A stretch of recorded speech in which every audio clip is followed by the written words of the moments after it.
Live traffic muna, update muna tayo mga karangkada. Ang nakikita nyo sa inyong mga screen, yan yung situation dyan sa Quezon Avenue, corner Roses Avenue. Ang nakita nyo sa right side ng inyong mga screen, yung matraffic ngayon, yan yung papuntang Espanya at Quiapo area. May build up dyan kasi nandyan din yung Skyway on-ramp. So yung mga papunta sa Skyway, minsan kinakain nila yung linya which is papunta naman ng underpass, papuntang Santo Domingo Church. Yung nakita nyo sa inyong left side ng inyong mga screen, yung gumagalaw pa sa mga oras na ito, yan yung papuntang West Avenue at Quezon Memorial Circle. Lunes na naman, February 17, 2025. Kapit na Pilipinas dahil aarangkada na ang mga maiinit na balita. Ako po si Ninia Corpus. Raratsada at maghahatid ng balita sa bawat sulok ng bansa. Sabayang naririnig sa Radyo 630 at 92.3 FM radio sa Metro at Mega Manila at Regional FM radio station sa Luzon, Visayas at Mindanao. Ako po si Jack Batallones. Ito ang Arangkada Balita. Exclusive! Kalilibing pa lang na bangkay ng isang lola, hinugot sa nicho, kinaladkad at hinihinalang ginahasa pa. Mag-anak na magkakaangkas sa motorsiklo, patay matapos bumangga sa kasalubong na truck.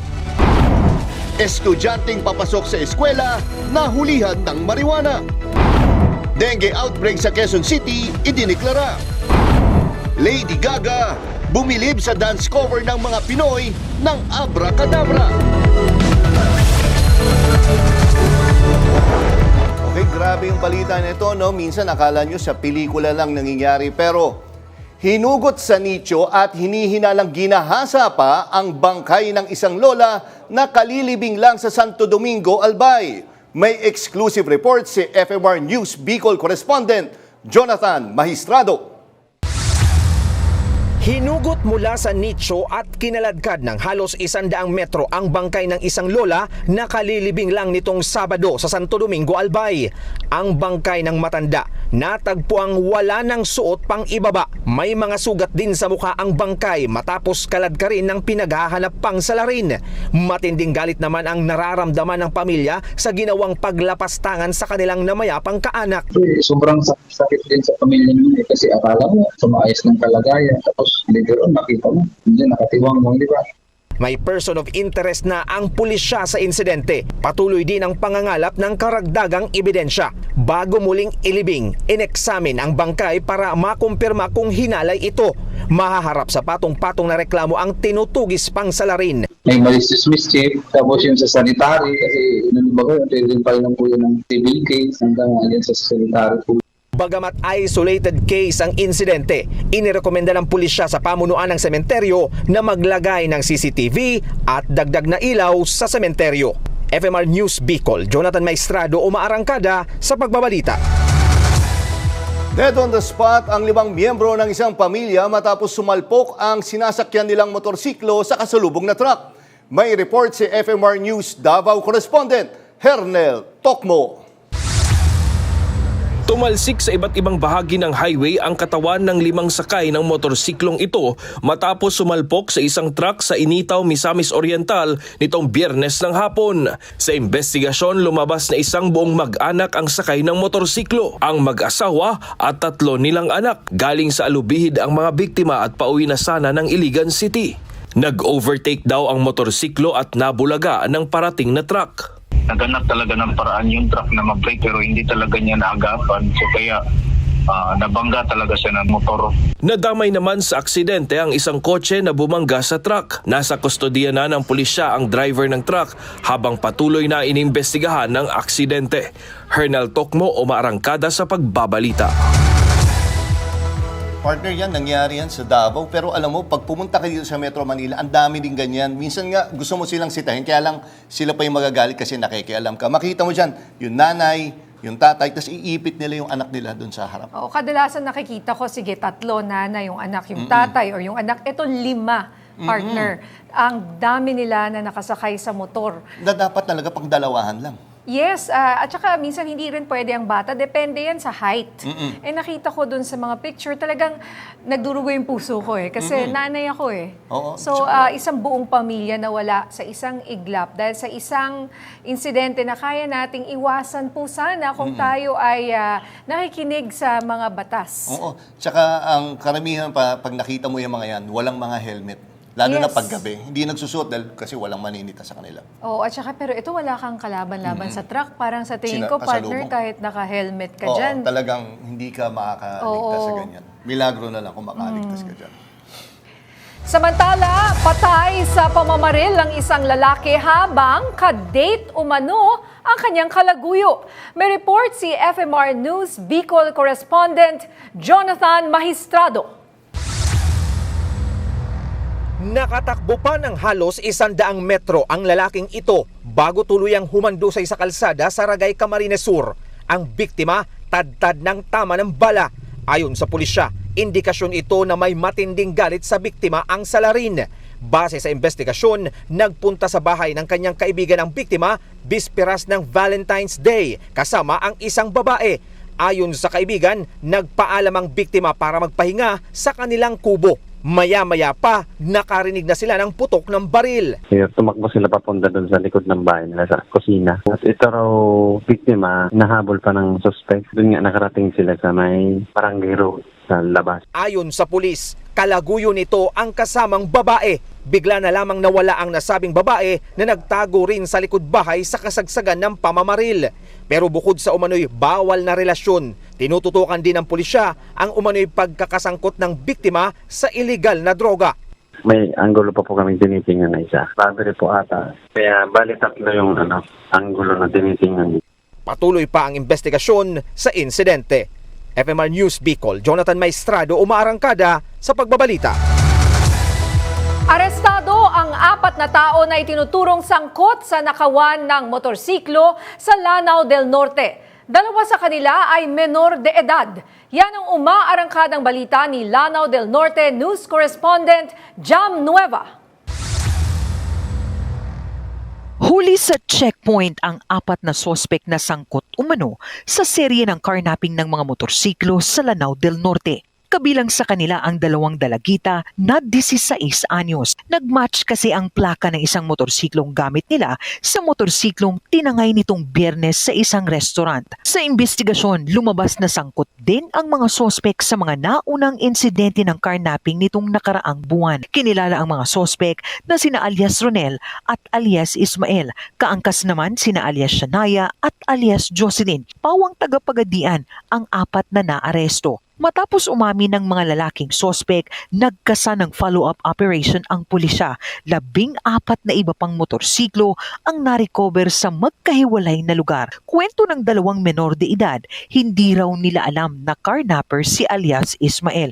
Sumama lang daw sila matapos ayain na pupunta sa isang party. Bago ito, nagpakilala ang 2 babae na edad 18 at 19 anyos. Hindi. Kasi kami, pagkamalaki ng kasama. Sa totoo lang, ma'am, 16 pa talaga ako. Pag-amin ng sospek na si alias Ismael, walang kinalaman sa pagnanakaw ang 3 kasama niya. Hindi ko nila alam na may pagulat na hit project na may tatrabahuin ko.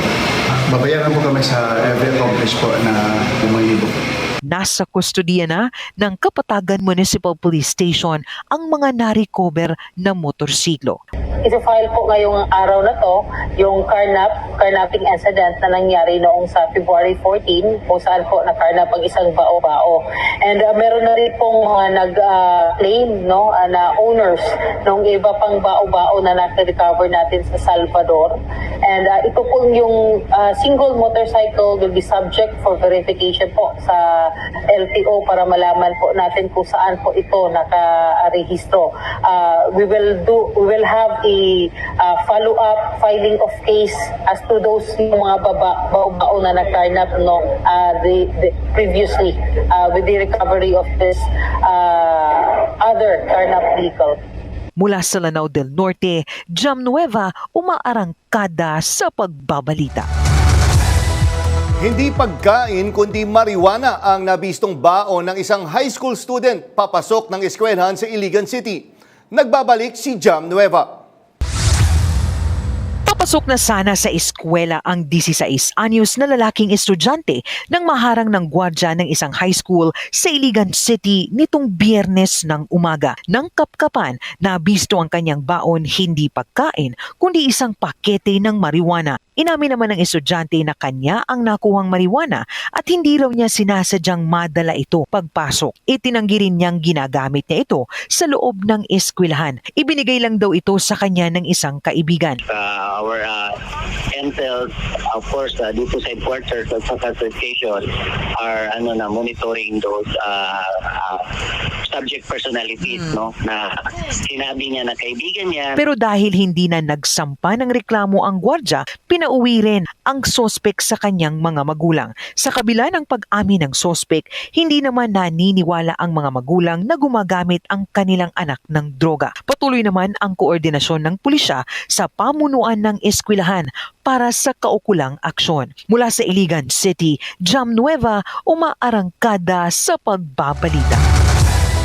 Umaalma na ang mga taga Del Monte, Quezon City dahil sa matinding amoy mula sa nasunog na cold storage facility ng Glacier North Refrigeration. Dahil dito, nagsagawa ng public consultation ang Quezon City Council na pinangunahan ni Majority Leader Doray Del Armente at mga konsehal ng unang distrito. Dumalo ang kinatawan ng kumpanya at mga opisyal mula sa 5 apektadong barangay para pag-usapan kung paano matutugunan ang reklamo ng mga residente. Sa kalusugan ng amoy, mabot na siguro ng 1 buwan na yata yan. At wala naman binibigay ng mga maskara dito. Sa kalusugan talaga, laki ng epekto talaga. Magkakasakit ang mga tao. Anong mga 2 linggo nakakalipas, talagang mabaho talaga. Sana maging madali na yung paggagawa nila dyan. Ay super baho po. Nahihilo na kami dito, ang dami na.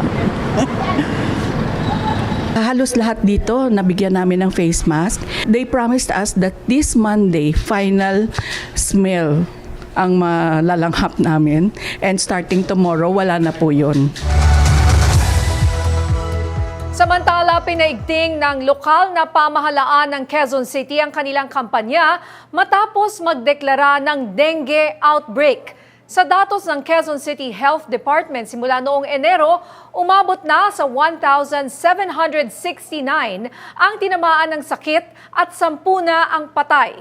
44 o mahigit 700 sa mga kaso ay nasa edad 1 hanggang 10 taon.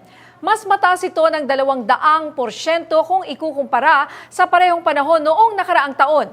Pinakamarami ang naitala sa Batasan Hills, Payatas, Commonwealth, Tatalon at Holy Spirit.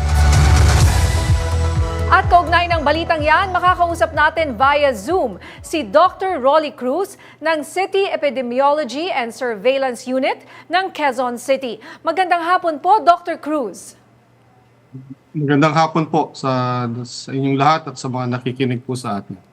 Dr. Cruz, ano na po ang update dito sa dengue cases sa Quezon City? So, ito lang po, kalalabas lang ng bagong data natin. So, as of February 17, nakapagtala na po tayo na mahigit na 1,800 cases of dengue sa Quezon City, at yung 10 namatay natin last week ay nadagdagan pa po ito ng isa. Ito lang kahapon lang, kagabi lang po namatay yung isang bata.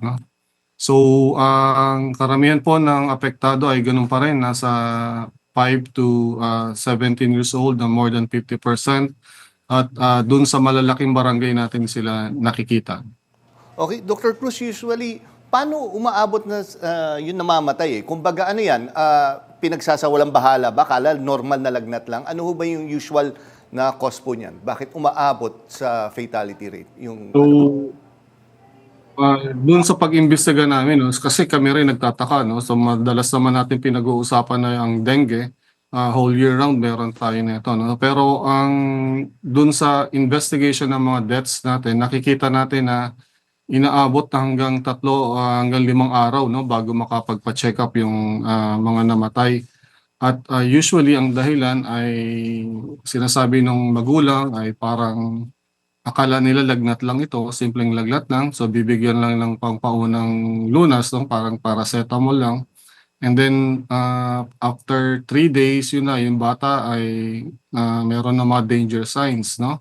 Ng dengue, like yung pananakit ng tiyan, pagsusuka, tapos matamlay na, hindi na kumakain, hindi na umiinom. So ito yung mga danger signs ng isang may dengue na usually na lumalabas to pagka hindi talaga nakikita o na-assess ng isang doktor sa mga vulnerable population like ng mga bata. Opo. Doc, kung ako ay isang magulang, kailan ko dapat dalhin sa ospital na ang aking anak na nagpapakita ng mga sintomas na sinabi niyo po na parang trangkaso lang po, ano? At kapareho rin ng mga ibang sintomas sa ibang mga common rin po na sakit.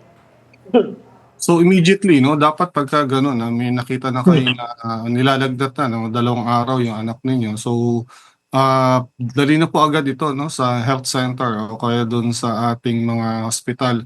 Or kung may pribadong doktor, dito po siya. Kailangan ma-rule out or ma-diagnose na ito ay dengue. No? Kasi mayroon ng mga additional instruction na gagawin, no, monitor ang gagawin ng mga doktor pagka ito ay isang dengue. No? At mga magiging payo para doon sa mga magulang ang kanilang mga anak ay may dengue. So may libre naman po ang testing natin sa ating mga health center. Nag-open po kami, no? Mula Lunes hanggang Linggo, open po ang ating mga health center just to accommodate yung mga magpapa-check up na about sa dengue. Balita ko, Doc, meron daw express lane dito sa mga nagpapakita ng dengue symptoms. Opo.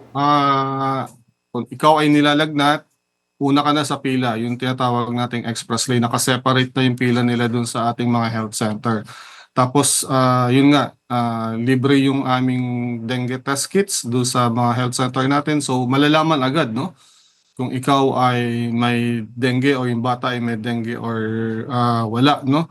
Ating mga doktor ay nakaantabay doon para magbigay additional assessment, no? Sa mga nilalagnat nating mga kabataan. Doc, alam natin seasonal na usually itong sakit na dengue. Pero unusual ho ba ngayong taglamig itong dengue? Or di ba usually parang tag-ulan lang ito lumalabas? Or wala na ho? Hindi na to seasonal na sakit po?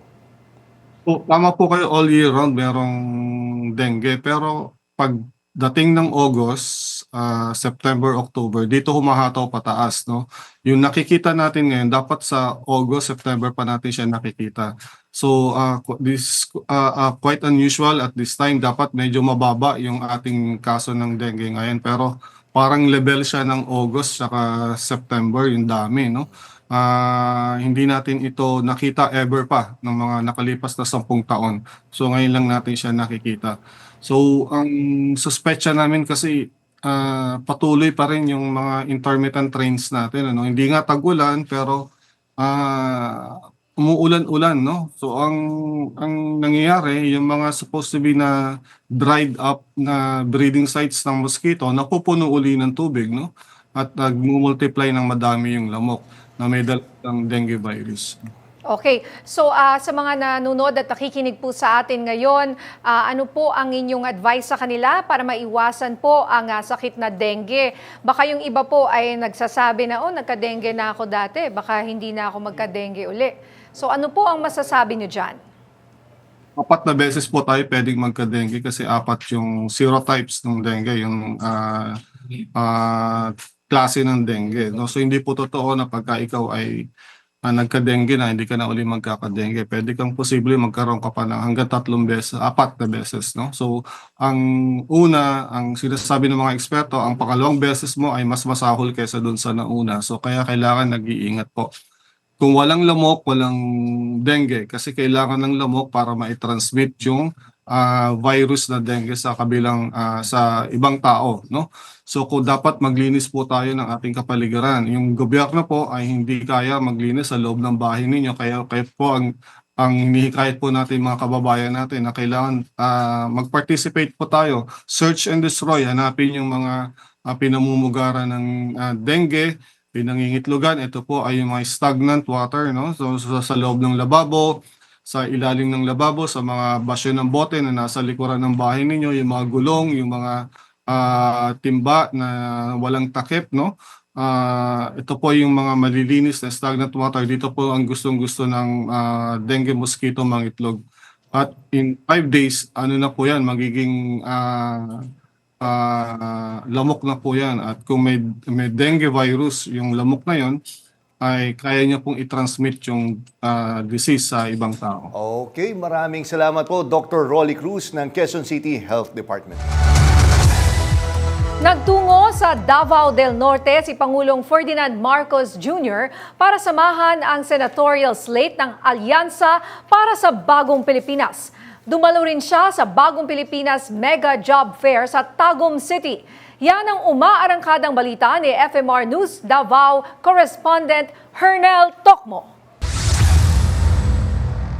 Panauhing pandangal sa trabaho sa Bagong Pilipinas Mega Job Fair si Pangulong Ferdinand Bongbong Marcos Jr. sa Tagum City, Davao del Norte noong Sabado. Layo ng job fair na mabigyan ng trabaho ang mga exiting o graduating beneficiaries ng 4Ps o Pantawid Pamilyang Pilipino program kung saan halos 900 trabaho ang alok ng iba't ibang ahensya ng gobyerno. Inorganisa ng iba't ibang ahensya ng gobyerno bilang pagtupad sa aming mandato at sa aming pangako na itaas ang antas ng pamumuhay ng bawat pamilyang Pilipino, lalong-lalo na sa ating mga benepisyaryo ng 4Ps at saka ng tupad. Bukod sa job fair, mayroon ding labor education and livelihood desk at career development support services para matulungan ang mga 4Ps beneficiaries na makakuha ng trabaho o kaya ay makapagsimula ng hanap buhay. 31 ang hired on the spot habang 169 ang near hired sa halos 2,000 aplikante. Pagkatapos ng job fair, dumiretso naman sa karatig na bayan ng Carmen ang Pangulo upang samahan ang kanyang senatorial slate sa Alyansa para sa Bagong Pilipinas. 8 sa 12 kandidato pagkasenador sa tiket ng administrasyon ang nakasama. Maraming taga Davao ang dumalo kahit kilalang baluarte ng mga Duterte ang Davao Region. Ilang mga artista at singer rin ang nag-perform at nagbigay saya sa mga tao. Ang bawat kandidato ay nagbigay ng mensahe at nanuyo sa mga taga Davao. Meron kaming paniniwala na lahat ng kailangang gawin para sa ating bansa ay kailangan magtulungan lahat ng Pilipino, lalong-lalo na ang mga opisyal na magiging senador, lalong-lalo na ang mga nakaupo sa matataas na opisina. Ito ang unang lugar sa Mindanao na binisita ng Alyansa nang mag-umpisa ang national campaign para sa 2025 midterm elections. FMR News Davao correspondent Hernel Tokmo umaarangkada sa pagbabalita. Mainit na usapin ang impeachment case laban kay Vice President Sara Duterte at base sa Tangere Survey, mas marami ang nananawagan para harapin ng Vice Presidente ang impeachment. Narito ang report ni FMR News Manila Senior Correspondent Willie Delgado Jr. Sa latest survey ng Tangere, 73% o 3 sa bawat 4 na Pilipino ang pabor na dapat harapin ni Vice President Sara Duterte ang impeachment complaint laban sa kanya. Sa survey na isinagawa nito lamang Pebrero 10, sa 2,400 respondents, 51% sa kanila ang pabor sa impeachment. 22% ang undecided habang 27% ang tutol. Pangunahin dito ang pagbabanta sa buhay ng Pangulong Bongbong Marcos, First Lady Liza Marcos at House Speaker Martin Romualdez. 7 articles of impeachment ang hinain ng Kamara laban sa Vice Presidente. Kabilang ang high crime, culpable violation of the Constitution, betrayal of public trust, graft and corruption, bribery, political destabilization at extrajudicial killings. Pabor din ng mga Pilipino na imbestigahan ang laban ng SALN ng Vice Presidente. Malakas ang suporta sa Luzon, lalo na sa Metro Manila, Northern Luzon, Central Luzon at Southern Luzon. Marami namang tutol sa Mindanao dahil baluarte ito ng mga Duterte. Hagip din ng survey ang 2025 midterm election kung saan susuporta daw ang mga botante sa mga senador na suportado ang impeachment complaint laban kay Vice President Sara Duterte. Willie Delgado Jr. umaarangkada sa pagbabalita. Hiniling ng dating Special Counsel ng Presidential Commission on Good Government or PCGG sa Korte Suprema na atasan ng Senado na simulan na ang impeachment trial ni Vice President Sara Duterte. Naghain ng petisyon si Attorney Catalino Generillo Jr. sa Korte Suprema noong February 14 para maglabas ng isang writ of mandamus para atasan ang mga senador na mag-convene bilang impeachment court nang walang delay. Gayunpaman, sinabi ni Senate President Francis Escudero na malamang ay magsisimula ang paglilitis sa Vice Presidente matapos ang State of the Nation address ni Pangulong Ferdinand Marcos Jr. sa Hulyo. Dagdag ni Escudero, walang impeachment trial na mangyayari sa congressional break dahil 7 senador ang nakatuon sa kanilang re-election campaigns.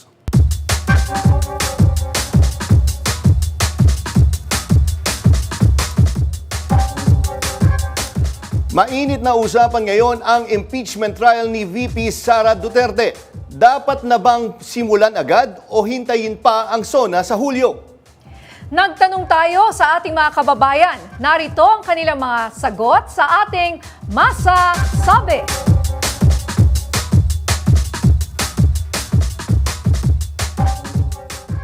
Para sa akin, marami pa naman silang dapat na unahin. Yung impeachment kasi, sa obserbasyon ko, paglalaanan dapat ng panahon kasi lalo ngayon mag-election, di naman nila mahaharap yun eh. Isaan na po ngayon para malaman na po kung ano pang resulta na magiging resulta nung yung investigasyon nila. Para naman ituloy-tuloy na yung kumbaga sa pag-unlad ng Pilipinas, ituloy na ang pag-unlad ng Pilipinas kung nagkasala si Sara, parusahan. Kahit bukas na. Para malaman kung may totoo yung sinasabi nila. Hindi, dapat ngayon na para malaman na ng mga tao na kung nagsasabi ba ng totoo o hindi. Malaman na natin yung buong katotohanan. At para bigyan tayo ng mas malalim na pananaw sa isyong ito, makakasama natin ngayon si political analyst Edmond Tayaw. Professor Tayaw, magandang gabi po sa inyo. Sa inyo at sa ating mga tagapakinig. Prof, gaano po ba kalaki ang posibilidad na pagbigyan ng Korte Suprema ang petisyong ito? Actually, hindi natin masabi kung paano ang magiging desisyon ng Korte Suprema kasi nakasaad sa ating saligang batas na ang poder pagdating sa impeachment ay nakasalalay lamang sa Senado, ano? At maraming jurisprudence na nagsasabi na ito ay isang political question. Samantala, yun namang inihain ni attorney ano nga ba pangalan niya? Ay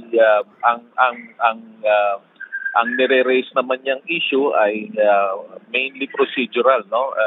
Essentially asking the extent or the proper interpretation of the word forthwith, no, as provided for in the Constitution. So, hindi natin masabi. Let's wait for the decision of the Supreme Court in this regard. So, maraming interpretation dyan, and as they always say, if you ask 2 lawyers to express their opinion, likely it will result to 10 or more opinions. Mm-hmm. Sir, ganito, di ba sinasabi kaya hindi nila may tutuloy ngayon yung kumbaga magkaroon ng trial kasi nga maraming re-electionist na senador. Ano, kumbaga nalalagay ho sila sa alanganin eh? Malalagay ba sila at disadvantage or pwedeng maging advantage din para sa kanila to kung sakaling matuloy yung impeachment trial para sa mga re-electionists po? Alam mo, hindi dapat tingnan lamang doon sa mga re-electionists. I'm sorry, no? But itong desisyon ng ating Senate President, parang masyad political lang yung kanyang consideration, no? Even if he's a lawyer, it seems to me that the reason that has been provided is not purely legal, no? Kasi yun na nga hindi nasagot yung yung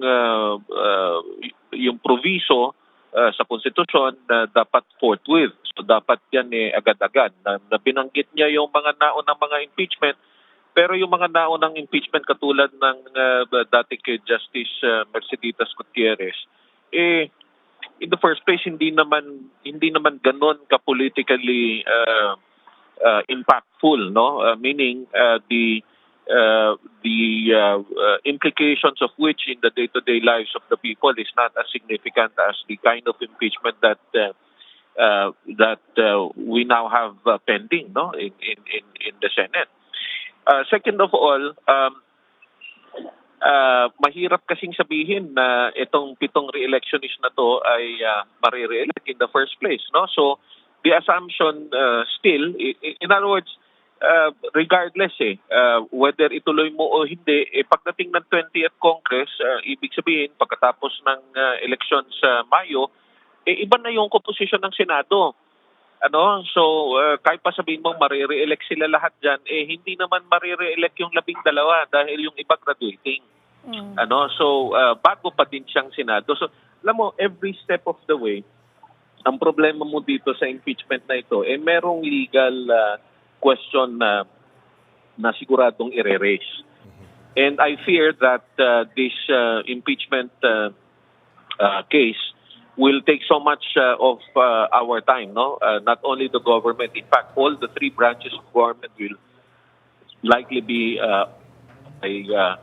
this issue in at the very least the next 6 months or 1 year. So that means, alam mo yun, kumbaga sa telenovela, napakahabang serye nito. And ang problema, siyempre, marami tayong ibang issue na hinaharap. So, of course, we're not saying that this is not an important issue. All we're saying is that there are several issues that we are facing simultaneously, not to mention security issues in the West Philippine Sea, our continuing with this problem with the bullying of China, the prospects of implications of a new American president in terms of trade, in terms of so many different relations with the United States of America, and not to mention, of course, inflation, no, and the Philippine economy. So simultaneous lahat yan, hindi naman pwedeng isang tabi mo yung impeachment, no? Hindi mo pwedeng sabihin na hindi yan kasing importante kasi yun na nga, may epekto ang political issues sa ekonomiya, whether we like it or not, no? So napakahirap tingnan nito. Kung ako ang tatanungin, dapat sana pag-isipang mabuti ng Senado yung kanilang desisyon. Ultimately, this is purely political, no? Ayaw gumalaw ng Senado kasi hindi nila masabi kung kaninong side sila, kanino sila kakampi, no? Kasi alam mo, ganyan naman ang politika dito sa atin sa Pilipinas. Let's call a spade a spade, no? Ang kinabukasan ng isang politiko ay nakadepende sa kanyang alyansa, sa kanyang kumbaga kung kaninong patron siya nakasalalay, no? Sa ganitong sa pagkakataong ito, iniisip nila siguro hindi sila sigurado kung gaano kalakas pa ang grupo ng Duterte, kaya ayaw nilang tumaya, kumbaga. Yan ang long and short niyan, sa totoo lang. It's sad but it's true. All right, maraming salamat for your insights, Professor Edmund Tayaw. Pinabulaanan ng Okta Research ang kumakalat na maling impormasyon na nagsasabing mas mataas ang trust rating ni Vice President Sara Duterte kaysa kay Pangulong Ferdinand Marcos Jr. Batay sa umano'y survey noong February 10, 2025. Ayon sa Okta, wala silang nilabas na ganoong survey.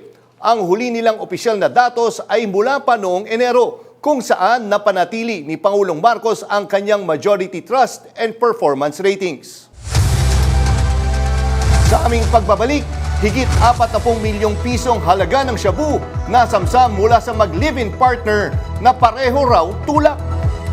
Marami pang balita ang raratsyada sa pagbabalik ng Arangkada Balita.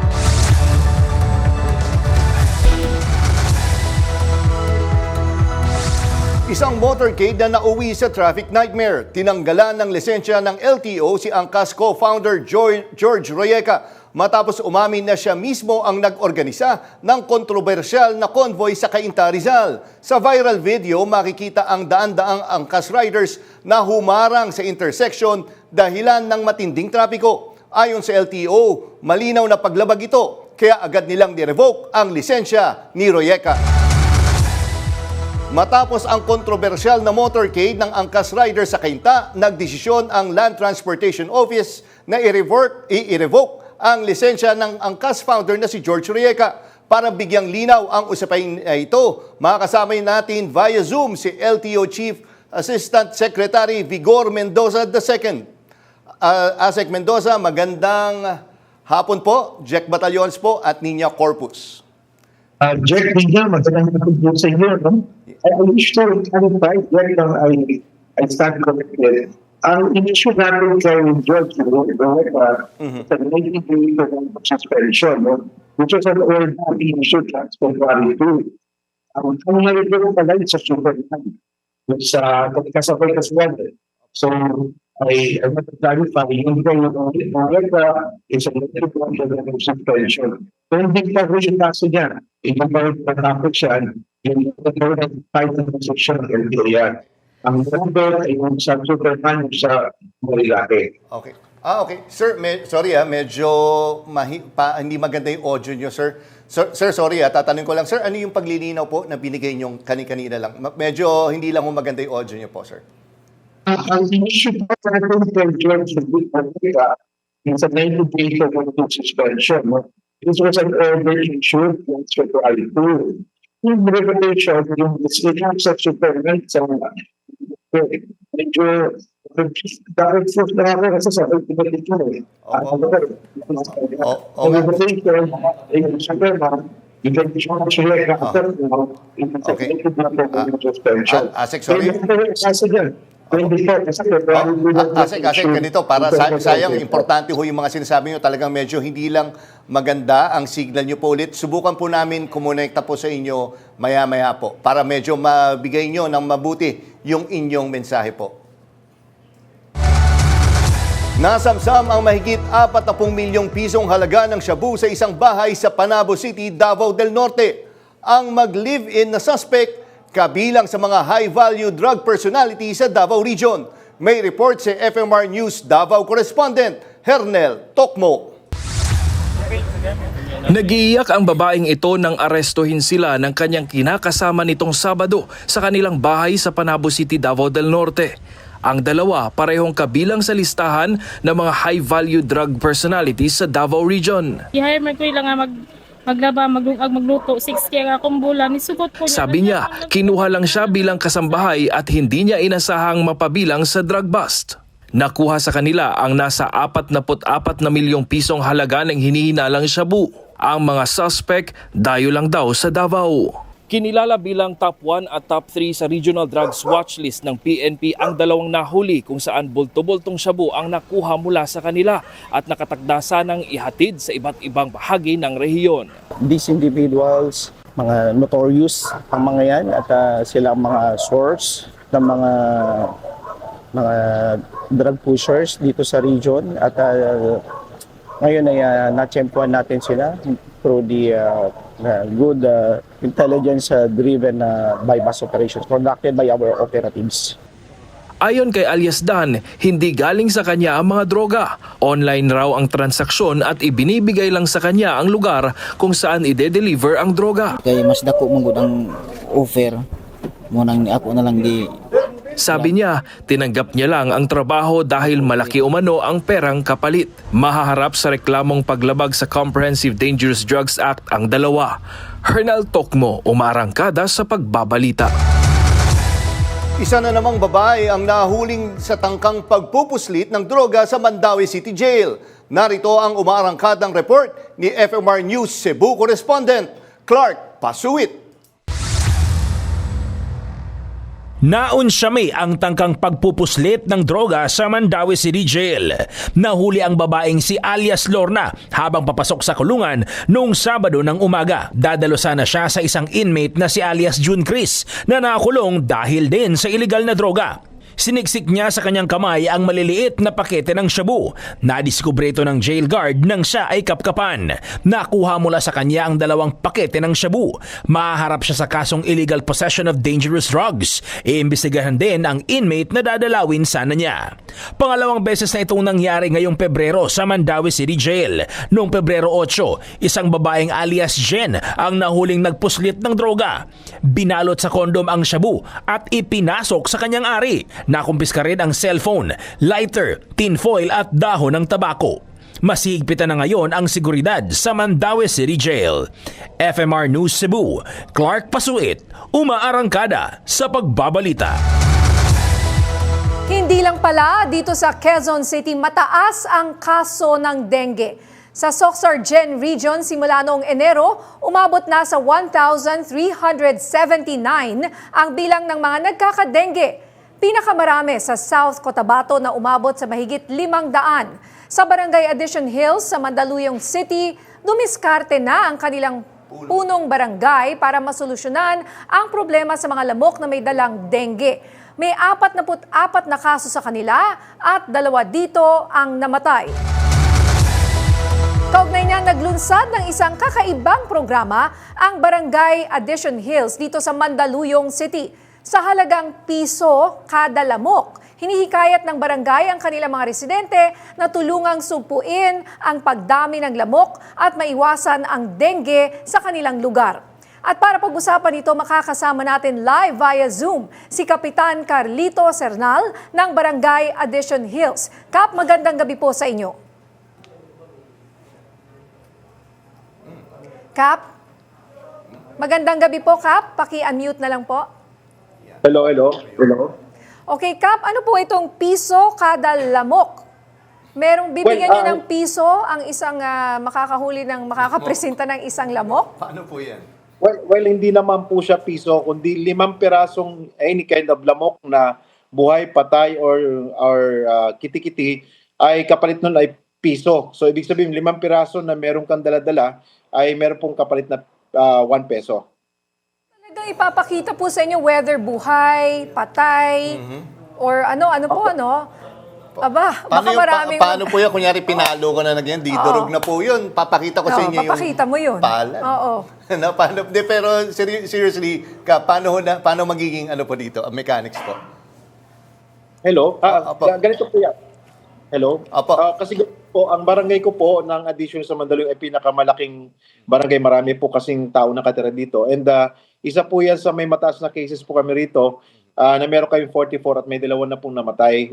Maliban doon sa mga ginagawa namin programa ng ating pong LGU ng Mandaluyong at ng ating DOH at ng barangay na paglalagay ng ating mga OB trap at pagkaroon ng fogging at yung aming cleanup drive na ginagawa, ay ito lamang po ay isa sa mga karagdagang alternatibo ng programa, which is yung may piso sa mosquito, na ini-encourage po namin yung ating pong mga kababayan na tumulong para puksain yung ating pong mga insekto na nagkakaroon ng dahilan pagkakaroon ng mga dengue yung ating bawat pamilya.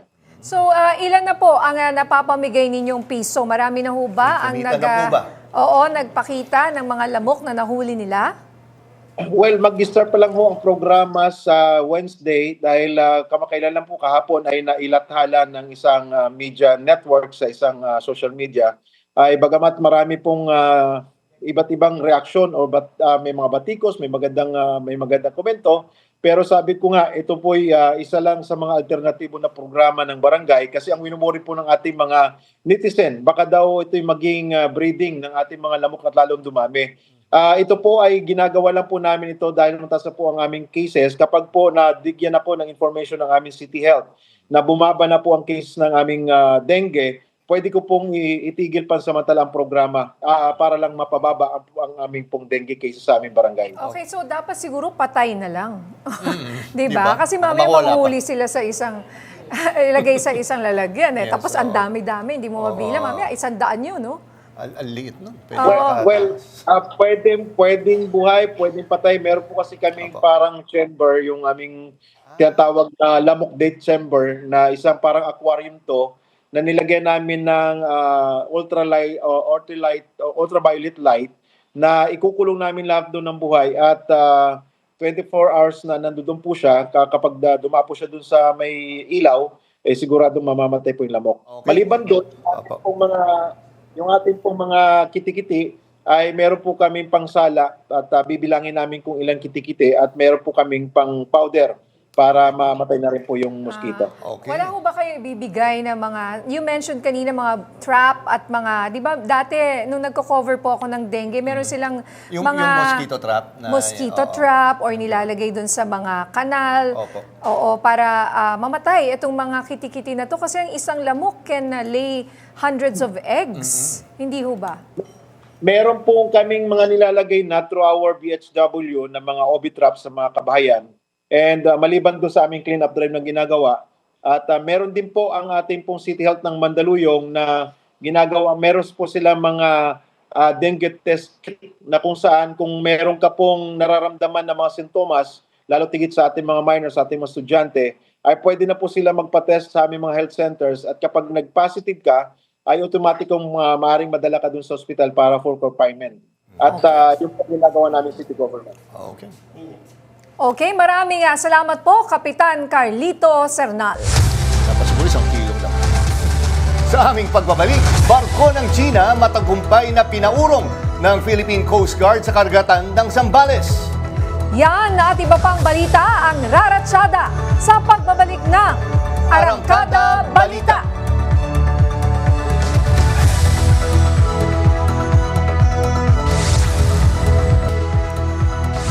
Tatlong barko ng China Coast Guard ang namataan 35 nautical miles mula sa El Nido, Palawan. Ayon sa maritime security expert na si Raymond Powell, galing ang mga barko sa Scarborough Shoal at patungo sa El Nido. Ang lokasyon ng mga ito ay malapit sa tinatawag ng China na 9-dash line na labag sa desisyon ng Permanent Court of Arbitration. Ayon kay Powell, karaniwan ay 1 o 2 barko lang ang dinedeploy ng China. Ayon sa kanya, ang pagpapadala ng 3 barko ay malinaw na pagpapakita ng lakas. Matagumpay na pinabalik ng Philippine Coast Guard ang isang barko ng China Coast Guard sa karagatan ng Zambales. Ayon sa PCG, tinutukan ng BRP Cabra ang barkong may bow number 55303 na pinalitan ng naunang barko na CCG 3103 na iligal na nagpapatrolya doon. Patuloy itong tinaboy ng BRP Cabra habang dinodokumento ang mga kilos ng China sa karagatan. Sa pinakahuling ulat, na itulak na ang barko sa layong 95 nautical miles mula sa baybayin ng Zambales. Mas pinatatag ng Pilipinas at Germany ang kanilang kooperasyon sa depensa sa ginanap na Munich Security Conference. Sa naturang pulong, tinalakay nina AFP Chief of Staff General Romeo Bronner Jr. at Germany Chief of the Defense Force General Carsten Brewer ang pagpapalakas ng ugnayan sa cyber warfare, military education, training at maritime cooperation. Ayon sa AFP, mahalaga ang ganitong mga usapan upang tiyakin ang seguridad at katatagan ng Pilipinas sa rehiyon ng Asia-Pasipiko. Bahagi rin ito ng mas malawak na pagsisikap ng Pilipinas na makipagtulungan sa international partners para sa seguridad at depensa ng bansa. Sa aming pagbabalik, Lady Gaga bumilib sa dance cover ng mga Pinoy ng Abracadabra. Marami pang maiinit na balita sa pagbabalik ng Arangkada Balita.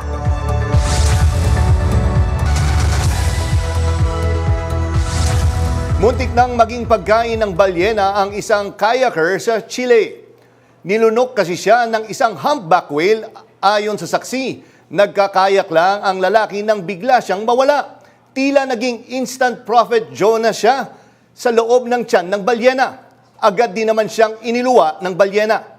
Ayon sa mga eksperto, posibleng nadamay lang ang kayak ng lalaki habang humihigop ng plankton ang balyena. Hindi kasi ito nag-check ng pagkain, lalo't filter feeding ang style nito.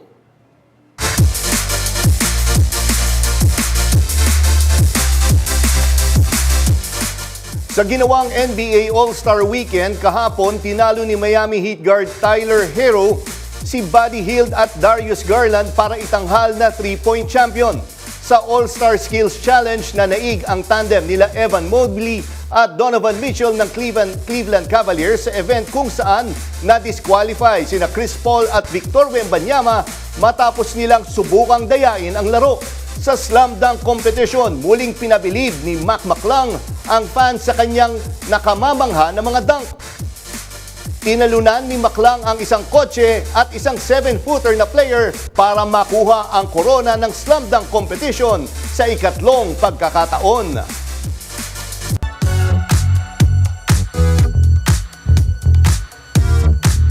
Number 1 sa music charts, ang bagong mini-album ni Blackpink Jisoo na Amortage. Tama ba yung pagkasabi ko niyan? Nag-top yan sa Hanteo chart at Circle chart sa South Korea, maging sa World's iTunes album charts. Inirelease ni Jisoo ang album nitong Valentine's Day. Ang Amortage ay may 4 na tracks, kabilang ang Earthquake, Your Love, Tears at Hugs and Kisses. Mapapanood na rin ang official music video ng Earthquake sa YouTube channel ni Jisoo. At naranasan nyo na bang manotice ng idol mo? Partner, Jack, Yes, ha? actually nung nag-cover ako ng World Cup, Okay. yung mga NBA players, tuwan-tuwa ako. Sobrang, isa sa highlight ng career ko, pagiging reporter, mapapansin ka ng mga NBA players na. Oo, eto kung si Lady Gaga ang pumansin sa'yo, aba, kakaibang klase yan. feeling yan, ha? May showbiz balita, si DJ Mamma Mia.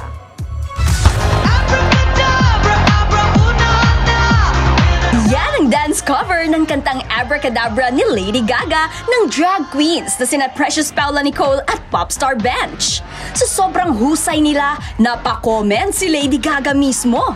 Sabi niya, "You're a superstar." Hindi naman nagpakabog ang security guard na si Rainiel Pineda. Laban na laban, hindi lang ang pag-indak, kundi pati ang facial expression. Just flies, watch it burn. Napakomment din dyan ng passion ang American singer-songwriter. Ang Abracadabra ang second single mula sa studio album niyang Mayhem. Inirelease ang official music video nito during the 67th Annual Grammy Awards. Ako si DJ Mamma Mia ng FM Radio Manila, umaarangkada sa pagbabalita. Ang galing naman ng security guard na yon, Diba? partner. Liksi. Ang galing niya, ha? Tsaka, let me just correct myself, it's Amortage by Jisoo. Well, di kita matutulungan dahil hindi ko henerasyon din naman yan. So, yung Pasensya pala ang na, pronunciation niya. Mga tita at tito niyo po kami, Oo. Amortage by Jisoo. Yung Kilala pala ko ang naman si pronunciation. Jisoo. Hindi ko lang alam yung mortgage ba? Amortage. Amortage, yes. And of course, sana mag-guest natin si security guard, ano? Galing niya, no? Good vibes. Yun, tinan mo naman, no? Oh, di ba? Kaya mo yan, ikaw nga. Mawalan tayo ng trabaho. At yan ang balitang umarangkada ngayong araw. Ako po si Nina Corpus. At ako naman po si Jack Batallones para hindi mahuli sa usapan, kapit lang hanggang sa susunod na Arangkada Balita.